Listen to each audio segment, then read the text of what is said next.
پیارے بچوں، السلام علیکم۔ امید ہے آپ سب خیریت سے ہوں گے۔ آج ہم پودوں کی اقسام کے بارے میں سیکھیں گے۔ چلیے سب سے پہلے آپ اپنی اپنی کاپیوں میں کسی بھی پودے، درخت یا بیل کی تصویر بنائیں اور اس میں رنگ بھریں۔ تصویر بنا کر اپنے ساتھیوں کو دکھائیں۔ آڈیو کو پاز کر کے کام مکمل کریں۔ شاباش، بہت اچھا کام کیا ہے آپ سب نے۔ اچھا بچوں، اب آپ پودوں کی اقسام پر ایک ویڈیو دیکھیں اور اسٹڈی پیک کے صفحہ نمبر 60 پر موجود پودوں کی اقسام کے بارے میں دی گئی معلومات میرے ساتھ دہرائیں۔ سب سے پہلے درخت کے بارے میں پڑھتے ہیں۔ درخت پودوں کی وہ قسم ہے جو اپنی جسامت میں سب سے بڑی ہوتی ہے۔ اس کا تنا مضبوط لکڑی کا ہوتا ہے جس سے کئی شاخیں نکلتی ہیں۔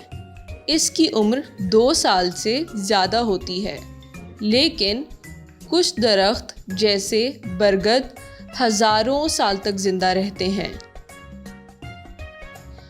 اب جڑی بوٹیوں یعنی ہربس کے بارے میں پڑھتے ہیں۔ جڑی بوٹیاں ایسے پودے جن کے پتے اور تنے اپنی افزائشی موسم کے آخر میں مر جاتے ہیں جڑی بوٹی کہلاتے ہیں۔ ان کی عمر 1 یا 2 سال یا کبھی کبھی اس سے زیادہ ہو سکتی ہے۔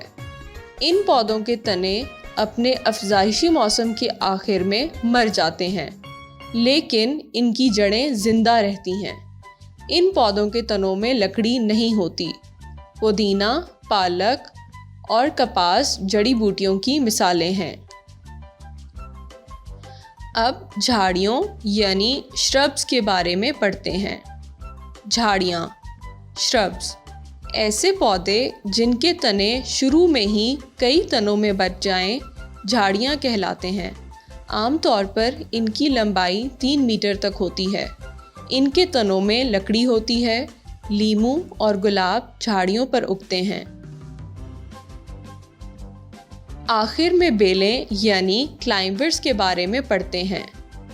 بیلیں ایسے پودے جن کی شاخیں کسی دوسری سطح کا سہارا لے کر دور تک پھیلنے کی صلاحیت رکھتی ہوں بیل کہلاتے ہیں۔ ان کی شاخیں نرم ہوتی ہیں۔ انگور، تربوز، توری اور مٹر بیلوں کی مثالیں ہیں۔ شاباش، ویڈیو دیکھنے اور دی گئی معلومات پڑھنے کے بعد آپ کو پودوں کی مختلف اقسام کے بارے میں اچھے سے معلومات حاصل ہو گئی ہیں۔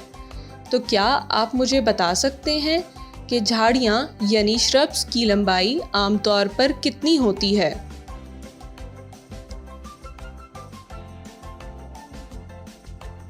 شاباش، بالکل صحیح، جھاڑیاں 3 میٹر تک لمبی ہوتی ہیں۔ اور جن پودوں کے تنوں میں لکڑی نہیں ہوتی انہیں کیا کہتے ہیں؟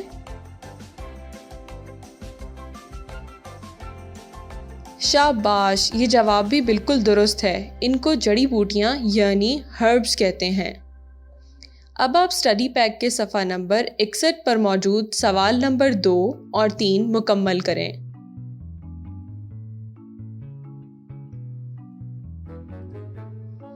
بہت خوب بچوں، آخر میں اب میرے کچھ سوالات کے جواب دیجیے۔ آپ کے خیال میں گلاب کا پودے کی کون سی قسم ہے؟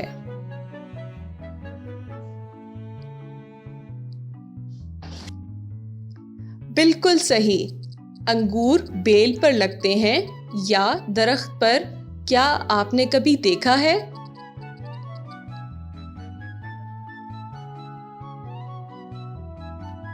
شاباش، گھر میں استعمال ہونے والا دھنیا یا پودینہ پودے کی کس قسم سے تعلق رکھتے ہیں؟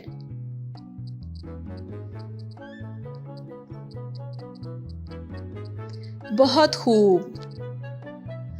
اگر تربوز بیلوں کی بجائے درخت پر لگتے تو کیا ہوتا؟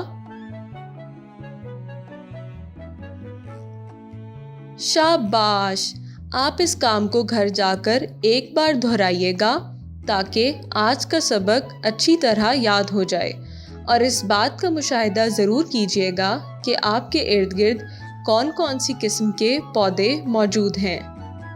اپنا خیال رکھیے گا۔ خدا حافظ۔